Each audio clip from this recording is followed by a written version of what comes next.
बोल रहे थे। कोई और बचा हुआ हो जिसको अपनी भड़ास निकालनी हो वो भी आ सकता है अभी। देखो बीच में फिर दाल भात में मुसलचंद मत बनना। और जहाँ अब मैं सही सही बता रहा हूँ, बीच में अब कोई और भाषण हुआ तो फिर कवि सम्मेलन को वहीं विराम दे दिया जाएगा।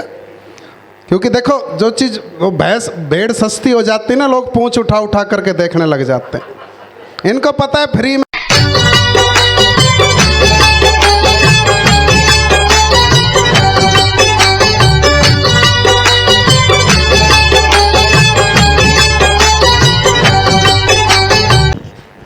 ये कई देर से मंच लेना देना चल रहा है, बीच में छीन लेते हैं फिर कहते हैं वापस दे रहे हैं, फिर छीन लेते हैं फिर कहते हैं मंच वापस कवियों के हवाले। गौड़ साहब आए थे, वो तो कह रहे थे कि अब आज का दिन तो है ही कवियों का। समझ में नहीं आ रहा गौड़ साहब सही बोल रहे थे या भाई साहब सही बोल रहे थे। कोई और बचा हुआ हो जिसको अपनी भड़ास निकालनी हो वो भी आ सकता है अभी। देखो बीच में फिर दाल भात में मुसलचंद मत बनना। और जहाँ अब मैं सही सही बता रहा हूँ, बीच में अब कोई और भाषण हुआ तो फिर कवि सम्मेलन को वहीं विराम दे दिया जाएगा। क्योंकि देखो जो चीज़ वो भैंस भेड़ सस्ती हो जाती है ना, लोग पूंछ उठा उठा करके देखने लग जाते हैं। इनको पता है फ्री में कवि है तो कोई बात नहीं, कैसे भी कर लो। अगर पेमेंट दी होती तो पूरा वसूल करने की कोशिश की जाती। लो जी, अब ये खोया पाया विभाग भी हमारे पास ही आ गया है। ये एक अतिरिक्त जिम्मेदारी। ये फ़ोन किसका है वो अपना पासवर्ड बताए, उसके बाद मिलेगा उसको।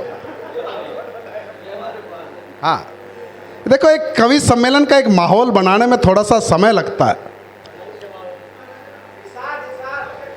इरशाद, अरे अभी शुरू तो करने दो महाराज, अभी तो मैं ही भूल चुका हूँ क्या कहने, किस लिए आए थे हम यहाँ पर, क्या करने आए थे, क्यों आए इस संसार में, क्या हमारा उद्देश्य, सब भूल चुका हूँ मैं।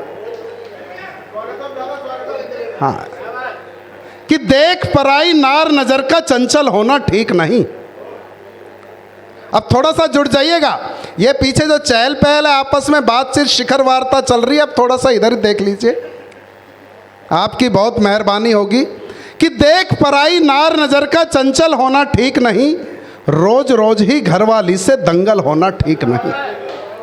कि देख पराई नार नजर का चंचल होना ठीक नहीं, रोज रोज ही घरवाली से दंगल होना ठीक नहीं। और रंग जमाने में मेहनत व वक्त भी जाया होता है, रंग जमा हो महफिल में तब हलचल होना ठीक नहीं।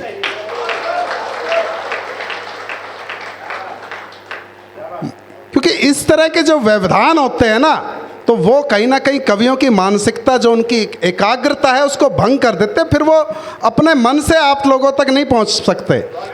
क्योंकि हर कवि के पास दो कैसेट होती हैं, एक यहाँ दिमाग में और एक यहाँ दिल पर।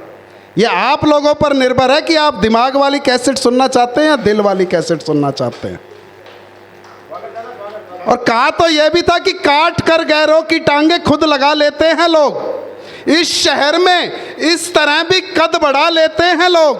चौहान साहब सुनिएगा, कि काट कर गैरों की टांगे खुद लगा लेते हैं लोग। इस शहर में इस तरह भी कद बढ़ा लेते हैं लोग। और शेर सुनने का सलीका जब उन्हें आया नहीं, फिर ना जाने शायरों को क्यों बुला लेते हैं। मेरा भाई क्या बात, हर हर महादेव।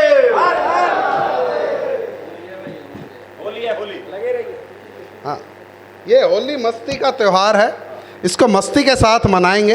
अगर कवियों को आपने बुलाया है तो और आप बता दीजिए कितनी देर सुनाना है। ऐसा कोई नहीं है कि हमारी बहुत ज़्यादा भड़ास है निकालनी, आज सारी यहीं उल्टी करके जाएंगे। आप बोलोगे 1 घंटा, आधा घंटा, 15 मिनट, 20 मिनट, उतनी देर में ये सारे कवि निपटा दिए जाएंगे।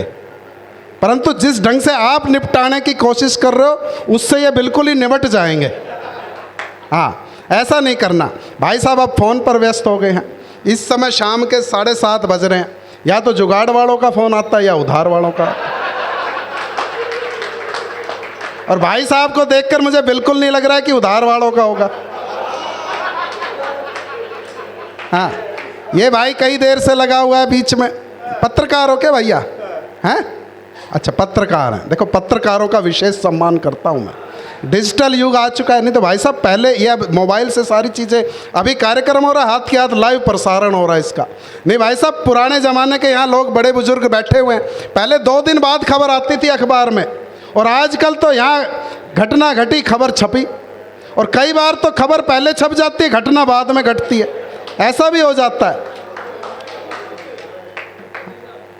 वो मुझे याद आता है, जंगल में एक पेड़ के नीचे शेर सो रहा था, और वहीं पेड़ के ऊपर बंदर और बंदरिया आपस में खेल कर रहे। वो बंदरिया ने अचानक ये भाई साहब भागा दौड़ी मत करो यहाँ पर, जिसको जाना है जाओ, बैठना है बैठ जाओ, बस जब तक रहो तसल्ली से बैठो यहाँ पर।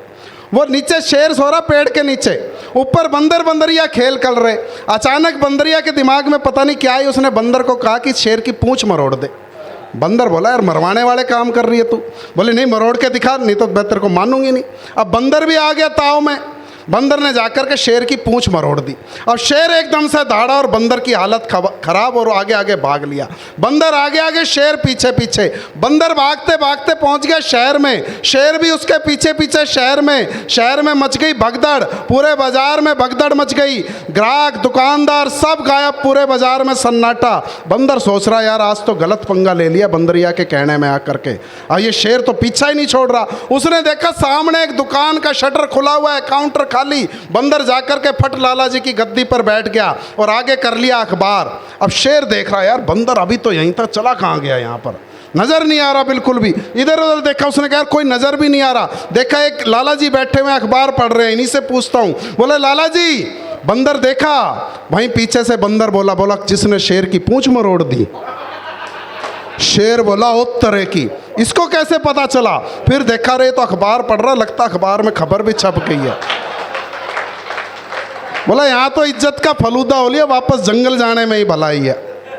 तो ऐसी ऐसी घटनाएं हो जाती हैं भाई साहब। वो अखबार में खबर छपनी थी, नेताजी आज अजमेर गए हैं, थोड़ी सी मात्राओं का हेर फेर हो गया, गलती होगी टाइपिंग में, खबर छप गई आज नेताजी मर गए हैं। अखबार वालों को गलती का एहसास हुआ। अगले दिन उन्होंने खंडन प्रकाशित किया कि कल हमसे गलती से ये खबर छप गई थी कि नेताजी मर गए हैं। नेताजी पूरी तरह से स्वस्थ एवं जिंदा हैं, जिसका हमें बहुत बहुत खेद है।